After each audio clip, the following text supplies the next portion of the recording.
Your heart doesn't need your brain. Not to start, not to keep going, and not to keep rhythm.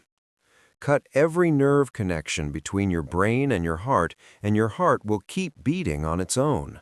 As long as it has oxygen and the right chemistry, it doesn't stop. It doesn't ask permission. It just runs.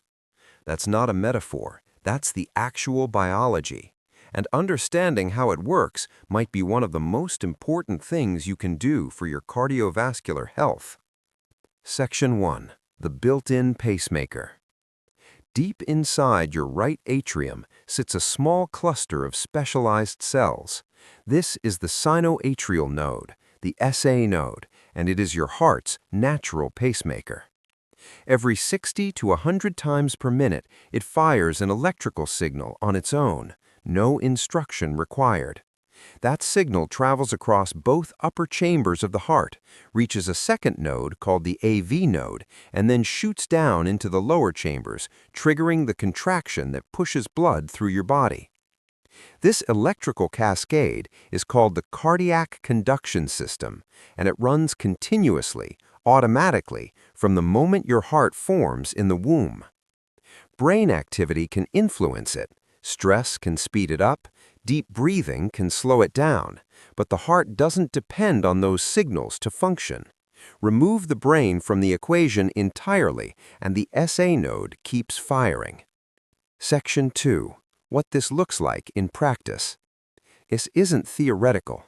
Surgeons have seen this directly during open heart procedures. Transplanted hearts, completely severed from the donor's nervous system, begin beating in the recipient's chest within seconds of receiving warm, oxygenated blood. No brain connection, no nerve reattachment, just blood flow, the right electrolyte environment, and the SA node doing exactly what it was built to do. That's the level of autonomy we're talking about. Section 3. What the heart actually needs. So if the heart is this self-sufficient, what keeps it running well over decades? Two things above everything else: oxygen and electrolytes. The SA node and the entire conduction system are exquisitely sensitive to your body's mineral balance. Specifically, 4 electrolytes regulate how electrical signals move through heart muscle cells. Potassium controls the rate at which cells reset after each beat. Low potassium creates chaotic, irregular rhythms. Too much can slow the heart dangerously. Sodium drives the initial electrical charge into each cell. It's what triggers the depolarization, the fire signal, in the first place. Calcium is what actually causes the muscle to contract. Without adequate calcium flowing into cardiac cells, the mechanical pump weakens even if the electrical signal is perfect. Magnesium acts as the regulator. It controls the channels that move these other minerals in and out of cells. Magnesium deficiency is one of the most common and most overlooked drivers of heart arrhythmias in adults over 40. These 4 minerals work together as a system. You don't optimize one in isolation, you maintain the balance. Section 4. Why this matters after 40. Here's where longevity comes in. As we age, several things happen simultaneously. Kidney function gradually declines, which means the body becomes less efficient at regulating electrolyte levels. Magnesium absorption in the gut decreases. Many common medications, blood pressure drugs, diuretics, proton pump inhibitors, deplete these minerals further. The result is a slow, quiet drift toward an electrolyte environment that puts more stress on the cardiac conduction system.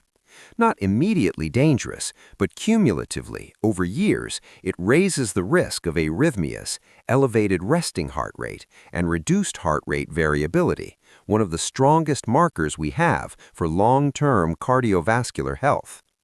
Heart rate variability, or HRV, measures how flexibly your SA node responds to changing conditions. High HRV means the system is adaptive, resilient, and well-resourced.